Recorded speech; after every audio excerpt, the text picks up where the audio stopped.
एक बार फिर से बेनतीजा खत्म हो गई बातचीत। कानून वापसी पर अड़े हैं किसान। 8 जनवरी को अब अगली बैठक होगी। कृषि कानूनों के मसले पर सरकार और किसानों के बीच 8वें दौर की बातचीत भी खत्म हो गई, बल्कि यूं कहिए बेनतीजा रही। कृषि कानूनों को वापस लेने पर किसान अड़े हुए हैं, संशोधन की बात नहीं स्वीकार। वहीं 8 जनवरी को एक बार फिर से बात होने की बात आ रही है सामने। एमएसपी पर किसानों की मांग मानने को तैयार है नरेंद्र सिंह तोमर, यानी कृषि मंत्री जी कहते हैं कि एमएसपी पर हम आपकी मांग मान लेंगे, लेकिन हम चर्चा पहले करें।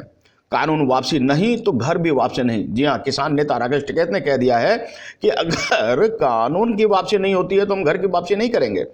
और एक बार फिर से 8 तारीख को इस पर चर्चा होनी है। 8वें दौर की मीटिंग खत्म हो गई, नहीं निकला कोई भी नतीजा। नई दिल्ली विज्ञान भवन में किसान संगठनों और सरकार के मंत्रियों के बीच चल रही मीटिंग एक बार फिर से बेनतीजा रही। दोनों पक्षों की बातचीत अधूरी रह गई। 8वें दौर की अब मीटिंग खत्म होने को है और नई दौर की शुरुआत होगी।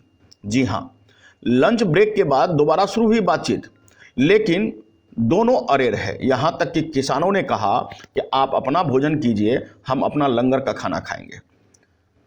किसान और सरकार के बीच की ताजा खबर यह है कि एमएसपी पर लिखित आश्वासन और तीनों कृषि कानूनों को वापस करने की मांग पर सरकार ने कहा कि संयुक्त कमेटी बना देते हैं, वो तय करेगा कि तीनों कानूनों में क्या क्या संशोधन करना है। किसान ने कहा बिल्कुल मंजूर नहीं। सूत्रों के मुताबिक संगठनों के प्रतिनिधियों ने कृषि मंत्री नरेंद्र सिंह तोमर, रेल मंत्री पीयूष गोयल, उद्योग मंत्री एवं वाणिज्य राज्य मंत्री सोम प्रकाश से कहा कि आप अपना भोजन कीजिए और हमें तो लंगर का ही खाना खाने दीजिए। आप हमारी नहीं सुनेंगे और हम कानून बिना वापसी के मानेंगे नहीं। किसान नेता राकेश टिकैत ने कहा कि किसान लंगर से मंगाया हुआ भोजन कर रहे हैं और ये कानून जब तक वापसी नहीं होगी हम घर वापसी नहीं करेंगे। सरकार और किसानों के बीच चल रही है यह खींचातानी और देखना होगा कि आखिर कब और इसका कैसे हल निकलता है। बहरहाल आपको बता दें कि सर्दी बढ़ चुकी है और बड़े ही बेरुखी से प्रकृति ने भी बारिश की मार कर दी है।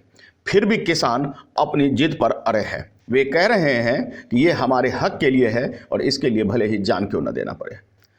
रेवाड़ी और विभिन्न जगहों पर किसानों को रोका भी गया। खूब पुलिस और किसानों के बीच मतभेद उत्पन्न हुए, बल्कि यूं कहिए कि खूब खींचातानी हुई। लेकिन इन सब के बीच मौतों का सिलसिला भी जारी है। किसान मर भी रहे हैं, सुसाइड भी कर रहे हैं, ठंड से भी मर रहे हैं, हार्ट अटैक से भी मर रहे हैं।